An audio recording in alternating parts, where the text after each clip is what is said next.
అందరికి నమస్తే. ఎట్లున్నారులా? నేనైతే మస్తున్నా, మీరు కూడా మస్తున్నారు అనుకుంటున్నా. ఇక ఇవాళ మీ అందరితో ఒక ముచ్చట చెప్పిపోదామని వచ్చిన. ఏం ముచ్చట అనుకుంటున్నారా? ఏముల్లో ఎడుకోబోతున్నట్టున్నావు, బాగానే తయారైనవి ఈ రోజు. వచ్చినావా? ఇంకా రాలేమనుకుంటున్నా. నీకోసం ఎదురు చూస్తున్నా. ఏమో గట్లంటావు, మా దోస్తాని మర్చిపోతున్నావు, గిట్లా మాట్లాడుతున్నావు ఈ మధ్య. మరి మా నాన్న గిట్లా అడిగితే ఇవాళ రాష్ట్రం అంతా తెలిసే సంగతే నాయే. మన సీఎం సారు ప్రమాణ స్వీకారం చేస్తున్నాడు. అంతటా తెలిసే ముచ్చటే నాయే. నువ్వు వచ్చి ఏడుకో పోతున్నట్టు నువ్వు తయారైనవు అని అంటే మరి నేను ఏమనాలి వాళ్ళ?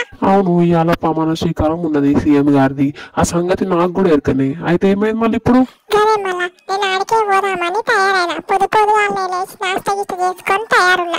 ఇక మా దోస్తులతో ఒక ముచ్చట చెప్పి పోదామని చెప్పేసి ఇట్లా వచ్చిన. నువ్వేమో మళ్ళా వచ్చి ఏడికి తయారవుతున్నావు ఏంది అని చెప్పి సాగదీస్తున్నావు. అందుకే నేను అట్లా మాట్లాడుతున్నా మళ్ళా. సరే కానీ నువ్వు కూడా వస్తావా ఏంది నాతోని? వస్తా అంటే జల్దీ తయారుగా. ఇక నా ఇప్పుడే చెప్తున్నా, నా బండి మీద ఇద్దరు ద్రం పట్టం మళ్ళా. నా బండి మీద నేను ఒక్కనే పడతా. నువ్వు కూడా వస్తా అంటే ఈ బండి వేసుకొని నడువు, జల్దీ పోయేస్తాం. నేనేం రాను, నీలాగా తిరుగుతాక పనులు ఏం నేనేం చేయను. నేను ఇంటికాడనే కూర్చుంటా. మన సీఎం సార్ కోసం మన భారీగా ఏర్పాట్లు చేస్తారు ప్రమాణ స్వీకారం కోసం. రాష్ట్రం అంతా ఎరికైన ముచ్చట్ని అందరం ఓట్లేసి గెలిపించి మన సీఎం సార్ ఈరోజు ప్రమాణ స్వీకారం చేస్తున్నాడు. పోతా అంటే తెలుగు తక్క పనులను మాట్లాడతావేంది గట్లా నువ్వు? అవును, మళ్ళీ తెలివి తక్కువ పనులు కాకపోతే ఏంది? నువ్వు బండి వేసుకొని అడిగి పోయేసరికి ఆడ ప్రమాణ స్వీకారం అంతా అయిపోతుంది. ఏమనుకుంటున్నావు? నా బండి తీసుకొని ఇంటికాడ బయలుదేరా అంటే ఆడ ప్రమాణ స్వీకారం లేదని ఆగుతా. మధ్యలో ఆగుడు గీగుడు ఏం లేదు. చక్కగా పోతున్నాను, ప్రమాణ స్వీకారం అంతా చూసేస్తా.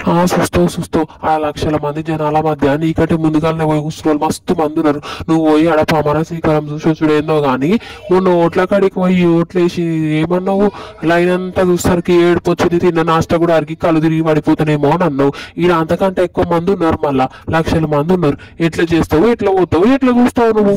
ఈరోజు పోదామని నేను పొద్దునే లేస్తాను. ఎట్లైనా పోయి తీరుతాను. వచ్చి నాతో ముచ్చట పెట్టి నా టైం అంతా వేస్ట్ చేయకపోతే నేను ఇప్పటికల్లా పోతుంటుంది కదా. ఆడ పోయి ఎందుకు తిట్టాలు వాడతావు? ఇద్దరం ఇంటికాడనే కూర్చొని టీవీలో చూద్దాం. ఆడ ఏం జరుగుతుందో ప్రమాణ స్వీకారం మీద టీవీలో కూడా గదే చూపిస్తారు, అన్ని వార్తలలో చూపిస్తారు. మన అలాంటి వాళ్ళ కోసమే ఇంటికాడ కూర్చొని చూడాలని చెప్పి. సరే ఇవాళ నువ్వు నన్ను ఓనిచ్చట్లేవు కానీ ఏ ఛానల్ వస్తుందో ఏందో ఏమో పెట్టు మన టీవీ. నీతో పాటు నేను కూడా చూసుకుంటా కూర్చుంటా. జల్ది పెట్టు టీవీ చూడాలి జల్ది. ఆడ ప్రమాణ స్వీకారం అయిపోతున్నదో ఏమో. సరే చూస్తున్నాను. ఇప్పుడైతే నేను మన సీఎం సార్ ప్రమాణ స్వీకారం అయితే చూస్తున్నా. ఇంకా ఇట్లాంటి వీడియోలు మరెన్నో మీ ముందుకు తీసుకురావాలంటే మీరు మన ఛానల్ అయితే సబ్స్క్రైబ్ చేసుకోవాలి కదా. ఇంకా మన ఛానల్ని ఎవరైతే సబ్స్క్రైబ్ చేసుకోలేదో ఇంకేం ఆలోచిస్తున్నారు? జల్ది ముందుగా ఛానల్ అయితే సబ్స్క్రైబ్ చేసుకోండి. మళ్ళా ఇలాంటి మరెన్నో వీడియోలతో మళ్ళీ మేము ముందుకు వస్తా. ఇప్పుడైతే నేను సీఎం సార్ ప్రమాణ స్వీకారం అయితే చూసుకుంటా కూర్చుంటా.